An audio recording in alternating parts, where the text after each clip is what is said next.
Hello and welcome to Portland Conversations. I am Jason Allen, and we are going to focus on the candidates for the upcoming Portland elections.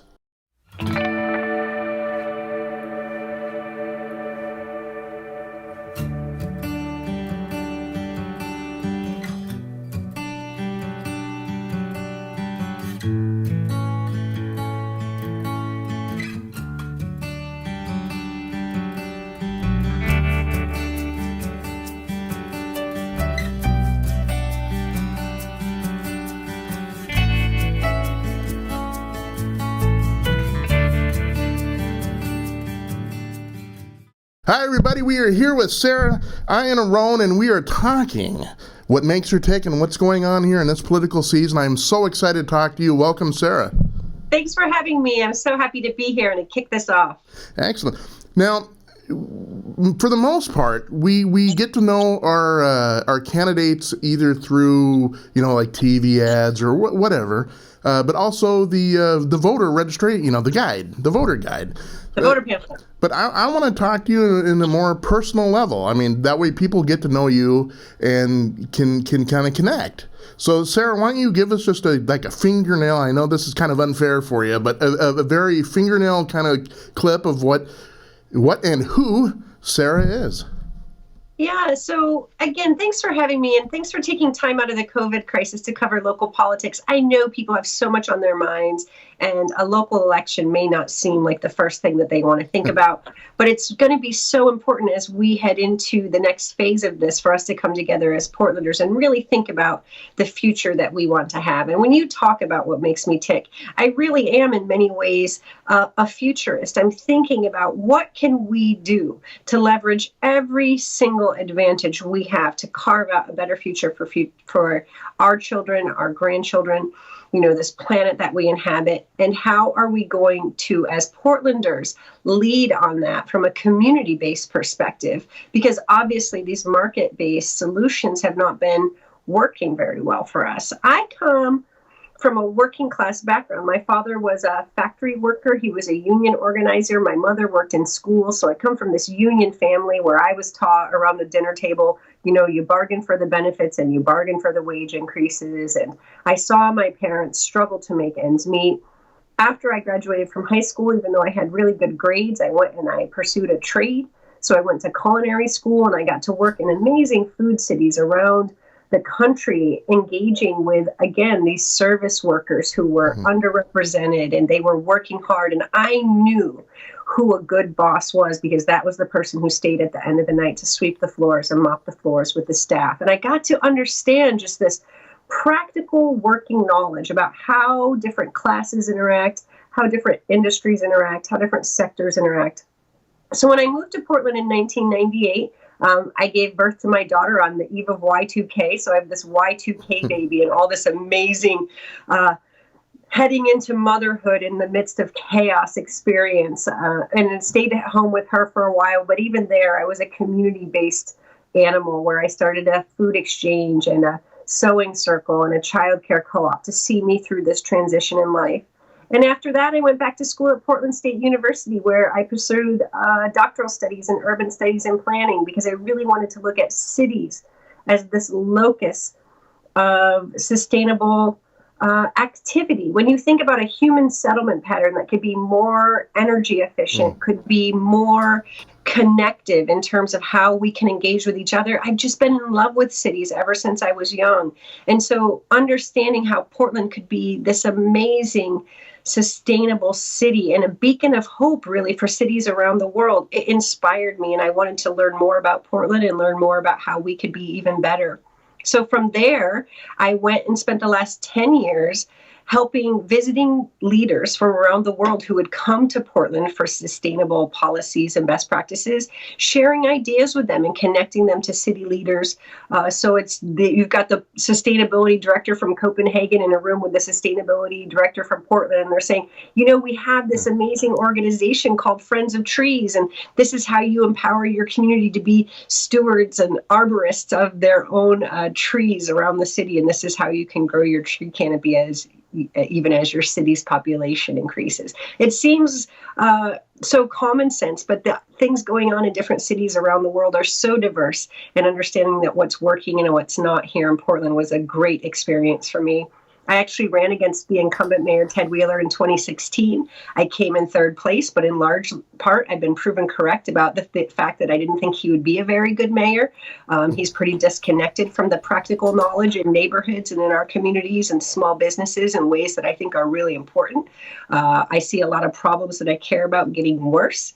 So I thought, why don't I bring my skill set and my practical knowledge and my technical knowledge and my very high level understanding of cities to some of these problems that Portland's facing. That's kind of what makes me tick, is making Portland a great place by empowering communities to be agents of change.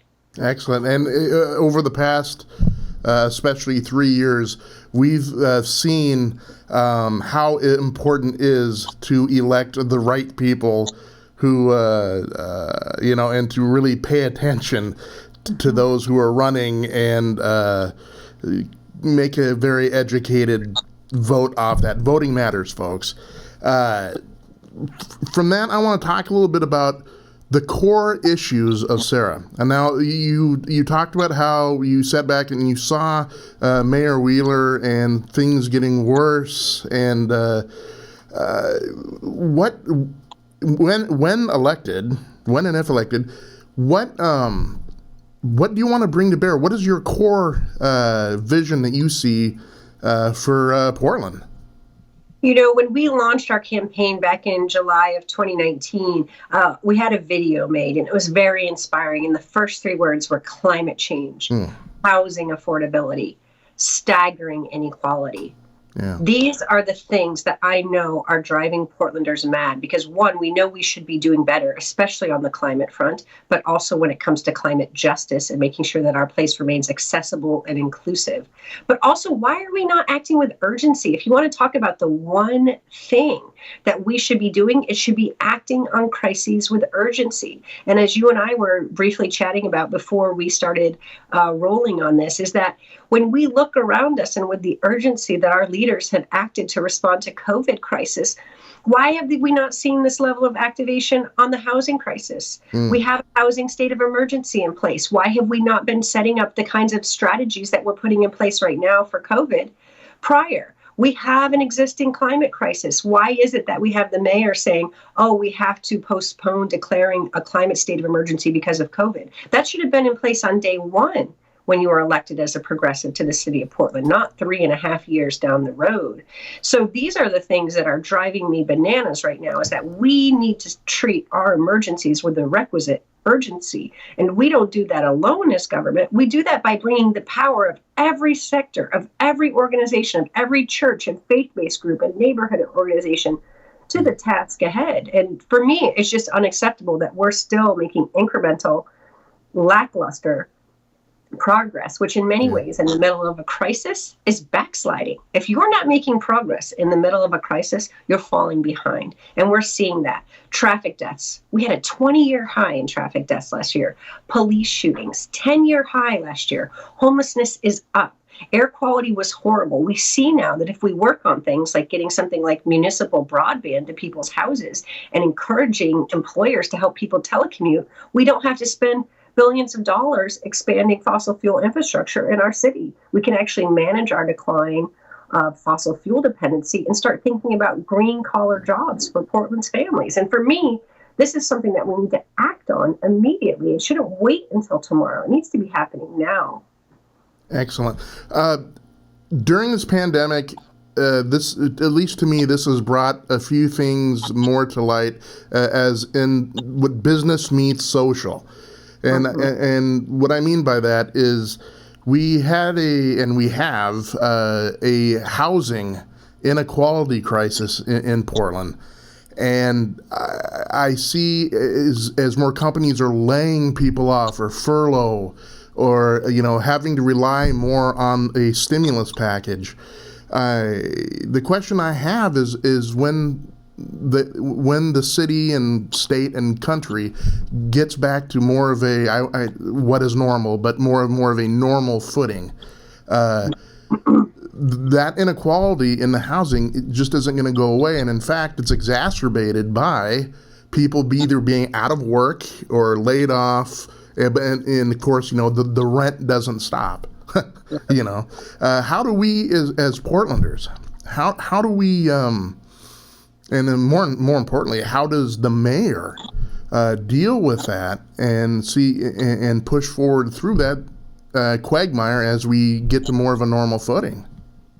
It's interesting you say that phrase, normal footing, because we actually ran a full-page ad in one of the local papers today that said, we know that the normal has been not working for so many Portlanders for too long. Right. I don't even know if we want to go back to that. And this is a place where I get frustrated when I hear conversations about, should we be investing in this fossil fuel infrastructure? Maybe we should take it a little slower on this climate action. And I think 40 to 50 years ago, we were on the vanguard. We're talking right now on the 50th anniversary of Earth Day. Happy Earth Day. Yeah. And Portland was an innovator then. We came up with a whole new government in Metro to create an urban growth boundary so that we could constrain sprawl and make investments in things like transit, so we could get people out of their private automobiles decades ago. And we're still having this conversation. To me, what we've lost is a sense of urgency around the challenges that we face and the fact that we already know how to do this, and we've been doing it for some time. There's a lot of this that is happening outside our borders. When you think about the global neoliberalization and the fact that we've eroded the public sector, and we think that smaller government is better and that we need to be reducing budgets as opposed to be making really good investments for our future. I'm talking about shoring up our city for disaster preparedness, for climate readiness, for making sure that our people have good jobs and access to education. This is not a time for austerity to come into play. This is a time for us to say, these challenges are not going to be balanced on the backs of workers, that we're actually going to hold the people who are benefiting from Portland's growth responsible, and that we as Portlanders are going to come together to craft a new policy the way we used to when we thought about things like our urban growth boundary, or telling the Mount Hood Freeway, take a hike, we're going to build transit instead. And we need to do that again. But somehow there's been a disconnect between who our people are and who our leaders are. And I think it has to do with the fact that campaign finance regulations are completely out of control in the state of Oregon. Big money pollutes our elections. It takes thousands, hundreds of thousands, if not over $1 million, usually to run for citywide office in Portland. So things like honest elections and open and accountable elections, I'm hoping will change the game for us. And we can say an everyday Portlander, like a Bud Clark, but maybe with an intersectional eco-feminist lens, can actually have a shot of being mayor of Portland again. Excellent. We're talking about the leadership factor. As mayor, as we come out of this COVID crisis, hopefully very, very soon, what will you and what do you say to those Portlanders who find themselves in a vastly different landscape now than what they found themselves 2-3 months ago? Yeah, and this is a conversation that we need to have with compassion and with empathy and with a mind to our most vulnerable neighbors, right? For those of us, the more privilege we have, the less impactful the COVID crisis has been. But when we talk about the recovery, what we need to do is center the needs of our most vulnerable and say this: let's work together on meeting your needs, because when you are secure, then Portland is more secure. Portland is only as strong as our most vulnerable neighbor. And so what I have also recommended is this, as people thinking about this election: sometimes fear and anxiety and uncertainty can constrain our thinking about what is possible. And right now, we don't need that. The status quo is not working, and this is no time for business as usual. So what we need to see is the opportunity of making progress, not just through this crisis, but on the other side of it. What can Portland really do? The policies that I've been proposing this whole campaign are more relevant now than ever. The Green New Deal for our Portland will make Portland more secure and stronger for the future. Good government and making sure that Portland city government is accountable and representative of the people. A rethinking of public safety. 60% of our general fund budget goes into public safety, and we're not seeing Portlanders feeling safe, whether that's someone experiencing homelessness, someone trying to cross the street, or one of the many women who are experiencing domestic violence every day. This is not a safer place when you think about how we're spending our money and for whom. And even things like, how can we make sure every single Portlander has a roof over their head? That is not something that the market will provide. That is something that Portlanders, as humanists, as environmentalists, as progressives, need to say, we're going to commit to that and we're going to make it happen by whatever means necessary. And that is how I truly believe that Portland regains its global leadership, is not by going along to get along through some greenwashed consumerism model of what a sustainable city looks like, but by truly charting that path that's community led. Because I'll tell you this, if someone who's hosted thousands of world leaders, no one ever came to look at the Ritz-Carlton Hotel. They wanted to see those food carts that Portlanders just displaced to put a Ritz-Carlton in downtown. And so this is where we need to be very careful about not losing who we are and what we're about, despite the global forces, the economic forces that would have us go a different direction. When we talk about a Green New Deal, and I personally am excited about that, to the average voter out there, what does that mean to them as far as just their everyday logistics and workings of their lives in the city of Portland? Yeah, what an amazing question, too. Thanks for asking that, because everyone looks at this from different perspectives. But what we so often hear, especially in mainstream media, is, oh, this is such an expensive thing. How can you even talk about, retrofitting our economy from our dependence on fossil fuels? It will never happen, or it'll cost trillions of dollars. Well, as we saw, oil futures dropped below zero this week. So obviously the quicksand upon which our economy is sitting right now is not sustainable. So those of us who've been talking about the just transition off that economy for some time are having a little bit of a I told you so moment. But practically speaking, let's talk about who's making money in this economy. Where are the good jobs going? Because right now they're in the knowledge economy, but those aren't necessarily the trade and manufacturing jobs that we're going to keep. We have to think about the future of work, who's doing what work where, and to whom the benefits of prosperity accrue. And right now we can see who's being left out. Our communities of color, East Portland. And what we need to think about is, what should we be building? What should we be investing in as Portlanders so that our workers have access to transportation, so that our young people have access to education, so that these good green collar jobs are readily available and abundant. We talk about expanding a freeway through the center of the city. And if we were making investments in active transportation, that creates twice as many jobs, right? And we don't have to be doing that with asphalt. Right, we can be doing it with things like trains and bike lanes and all sorts of bus opportunities, especially in places like East Portland, where our workers, if they live on the Clackamas-Multnomah County line, can barely get to their jobs in Swan Island or the Columbia Corridor, which is where the good-paying, manufacturing jobs are. So how are we going to connect people with opportunity for the future? The Green New Deal is all about that. It's like a public works project for the next generation, so that we as a community can be resilient. As you look at the impacts of this COVID crisis, the more resilient your economy, the faster you bounce back. And this is not going to be something that is a standalone. This type of pandemic, climate chaos, political chaos. Look at what happened when Trump got elected and how the Portland Police Bureau responded so poorly, because they have no sense of what it means to educate the public and bring us together to survive something like that. It became oppositional and adversarial, and there was violence in our streets because we have forgotten that the civic fabric that underlies this city is going to be the answer to these problems. And our resilient economy means we have sustainable food systems. Right? A Green New Deal includes sustainable food systems. It means compact neighborhoods filled with affordable housing. Well, the way that you do that is by building a lot of housing where you have public infrastructure investments. And right now, many homeowners in Portland have said, oh, don't build that by me. You can put that apartment complex over there.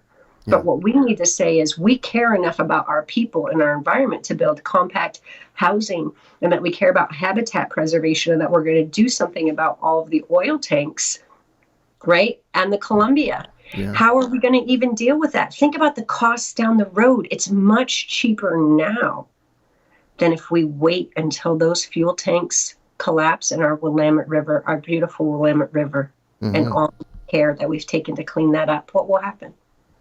That that is a very good open question, and one that is a little higher than my pay grade. Yeah. When we talk about pandemics and crises, as we know now, I mean, crisis comes in many forms, right? Yeah. And I've always had when I look towards the semi-immediate future, 6 months, especially during this general election season coming summer into fall, I see a growing concern about demonstrations and or I don't want to single out a single party, but those who have in the past have tried to make trouble in the streets of Portland,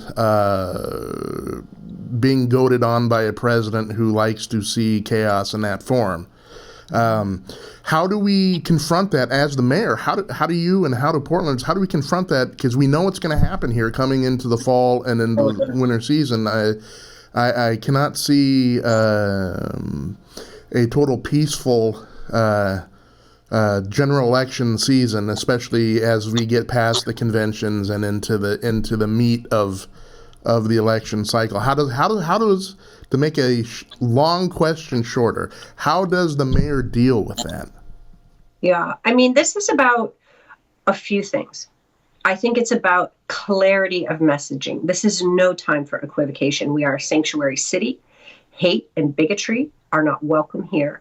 And also, we know, right, when we see these armed militia, whether it's the Timber Unity coming into Salem or these people who are now protesting, give us the right to not shelter in place because that's my liberty. Just imagine if Trump is not reelected and for some reason calls the results of the election into question, and these armed, militia that he's riled up come into our streets. Right. This is where clarity of messages and messaging is so important. We cannot equivocate about this. The white nationalists, white supremacists have been identified as a terrorist threat. This is terrorism will not be tolerated in this city. It is not welcome here. This is not about free speech or right to bear arms. This is about we are not going to tolerate terrorism or people coming here to incite riots or people coming here to do violence or harass Portlanders unequivocally. And I don't have to be there are good people on both sides because they're not. Those people are terrorists. And the second thing that we have to do is educate the public. It's one reason why I've assumed the moniker of an everyday anti-fascist. And I have a bumper sticker and a hashtag. And I think that it is completely reasonable for every single person in the United States of America to say fascism is bad. We are witnessing around the globe the rise of authoritarian nationalism. And so for us to recognize that that trajectory is real, there are practical implications for Portlanders, especially our undocumented Portlanders, Portlanders of color, our LGBTQIA Portlanders are under serious threat from these people. And so for us to say through education that, yes, we are all anti-fascists here in Portland, because what we're going to do is we're going to put our civic power to empowering our communities to make sure that they're educated, informed, and understand what it means to be a sanctuary city and what it means to keep vulnerable Portlanders safe. And that brings me to the third point, which is this: public safety and rethinking public safety truly should be about outcomes and people keeping people safe, right? It's not enough to throw a photo op the day before a protest. You have to have a plan in place so that the Portland police are actually not facing the anti-fascists in the street, but they are standing alongside of them and saying hate is not welcome here. So rebuilding trust in the Portland Police Bureau and making sure that the Portlanders have faith that the people in blue who are there to protect them are not going to actually side with the white supremacists. There's been too much controversy about whether or not there's bias in the Portland police. They've been on the record as saying we sympathize more with the white nationalists. We saw under the previous police chief when she went on Lars Larson and was espousing some of these talking points in terms of who was doing what in the streets. And so I think if we actually center it around those things, we'll have better outcomes, because then the Portlanders will have clarity. They'll have a good understanding of what, community engagement means, and we won't be having to face things like millions of dollars in police overtime and lots of lawsuits because there's brutality happening in the street at the hands of Portland police. But in fact, as Portlanders, we can come together in a unified response with me as the mayor, as the figurehead, saying, this is what's happening. Here's clarity of messaging. Here's our priorities, and here's where we're going to make those investments in a strategic way to keep Portlanders safe. Excellent. One of the last questions that we're going to talk about today is, a lot of times campaigns are a study in contrast. What is the one contrast between you and Ted Wheeler as you take office? I have actually made this clear from day one that I am offering Portlanders an alternative, and it is this. We need a leader who operates from the grassroots up with faith in the power of community. It's that sense of optimism and that understanding of what's really happening in Portland streets in full grain, the full detail of the reality for everyday Portlanders, especially our most vulnerable, and yet still believing that we have everything we need to address our most pressing problems today. If we harness our resources and empower our people, we can be a formidable force for change. More than anything, I believe that that's what Portland needs right now, someone who really has the right values, the professional experience, the global networks of expertise, and these community ties that are going to help us do everything we can to act with urgency on our most pressing problems. In many ways, the incumbent has a top-down style. He comes to it with a level of entitlement and wealth that makes him think that the answers come from that place, and that when you bring community together, it's after the fact to get buy-in for something that you and your smart friends came up with. I understand that the people who know best what's happening in Portland are the people on the streets who are living those lives. And so that's the real contrast, is this community-based bottom-up approach versus a elite top-down approach. Excellent. As we end this just great and informative interview, and I've had a blast listening to the policy points, and I'm excited about what you can bring to the city of Portland. This is the time for closing comments. The last bit where you can really give your the closing stump speech, So Sarah, it's been great talking to you. Let's tell the people why Portlanders should vote for you. Now more than ever, we need a courageous, compassionate mayor who can see us through this crisis and help us regain more equitable prosperity on the other side. I think it's important for us to look at who are funding our campaigns. I'm running a small donor campaign. I have thousands of donors with my average donation of $30 each. And what that means is when I am in office, these promises that progressives have been making and falling short, well, that's not going to happen to me for two reasons. One, because I'm not beholden to special interests who have written me big checks, who once they write that $5,000 or $10,000 check, their voice, that single voice, overrides the voices of thousands of Portlanders. Two, it's because the power of those thousands of Portlanders will be beside me as we have to chart this progressive future. And so what I'm asking Portlanders to do is to really get involved this election cycle. I know you have a lot on your minds. I know that you're preoccupied and that for many of you, money is tight and these financial hardships are not going away anytime soon. We also have to come behind the incumbent because he's going to be mayor all the way through December 31st of this year. But we need to think about who do we want to be mayor on January 1st, 2021. And if that is important to you, that someone with my values, my background, my experience, and my eye to the future, if that's important, that it's someone like me, then you need to activate this election cycle, either by volunteering, by donating, or by putting a lawn sign in your yard, calling your friends and family, texting them, whatever you can do. This is our chance, Portland. I believe we can do it, but it's going to take every single one of us. So please visit my website. It's sarah2020.com. All of my policy positions are there. You can listen to them in the Formidable podcast. You could sign up for a lawn sign, all of the range of things that you can do to get involved. But most importantly, get involved, get activated, and be a part of shaping Portland's future. Once again, that is sarah2020.com. I encourage you to get onto the website, donate, and get involved because I've had a blast talking to you. I am excited. You get me excited about the future of Portland. And thank you so much for coming on Portland Conversations and talking to us about your run for mayor. Thanks for having me, and stay excited. We need it. Excellent. Take good care. Thank you so Bye-bye. much. Bye.